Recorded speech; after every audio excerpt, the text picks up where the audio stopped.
આજે આપણે આંગણે ખેડૂત આવ્યા છે જે મતલબમાં બીજા જિલ્લામાંથી તો કે રોજ ખેડૂત આવતા જ હોય છે, આપણે રોજ વિડીયો જોતા હોય છે.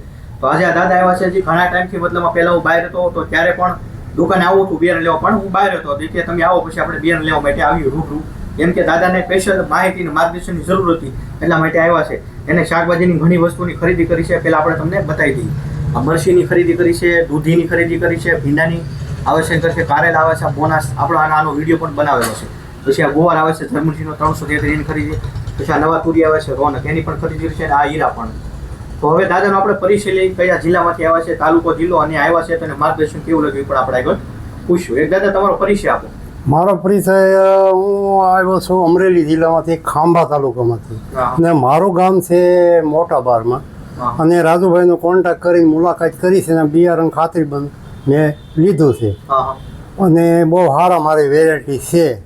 એટલે વિડીયો રોજ આપણા કેટલા ટાઈમથી જોઉં છું? હું વિડીયો 2 વર્ષથી જોઉં છું. 2 વર્ષ? હા, ઓણ તો બહુ જ, કેમ કે મારે વાવેતર એટલે ખાસ શાકભાજી વાવેતર કરવું એટલે રોજ માર્ગદર્શન માટે વિડીયો જોવો છો તમે? હા, અને સીધો અહીં માર્ગદર્શન કરવા, મુલાકાત લેવા રાજુભાઈ તમારી પાસે હું આવ્યો છું, બધું કરી. તો તમારા જે પ્રશ્ન છે સોલ્યુશન તમને મળ્યું છે? હા, સારામાં સારું. અને બીજા ખેડૂતોને શું સંદેશો આપશો? બીજા ખેડૂતોને ભાઈ વેરાયટી વાવી હોય તો આ કંપનીની વાવો, મારો આ જોઈ જાવ મારી ખેતી અને વેરાયટી બધી અલગ અલગ મેં વાવેતર કર્યું છે.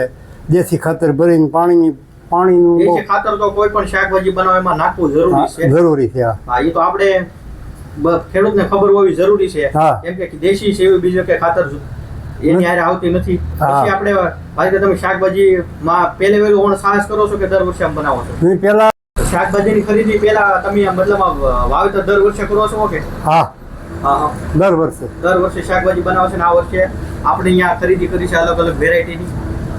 હા, આ બધા બિયારણ છે. તો તમને અહીંયા આવ્યો છો તો આનંદ છે તમને? બહુ આનંદ. પછી ખેડૂતને એની રીતે જે લાગ્યું છે એ બધી શાકભાજીનું બિયારણ ખરીદી કરી છે. પછી ખેડૂતે જે આપણે 2 કિલો હજી ગ્રીન વિટા ખાતર આવે છે આવું એની પણ ખરીદી કરી છે. એ ખાતર છે એ પાયામાં વાપરી શકાય છે. તમે ખેડૂત મિત્રો કોઈ અત્યારે નવું શાકભાજી વાવતર કરતા હોય તેમાં ગ્રીન વિટા પાયામાં પણ નાખી શકો છો. આભાર તમારો ખેડૂત મિત્ર. ભલે.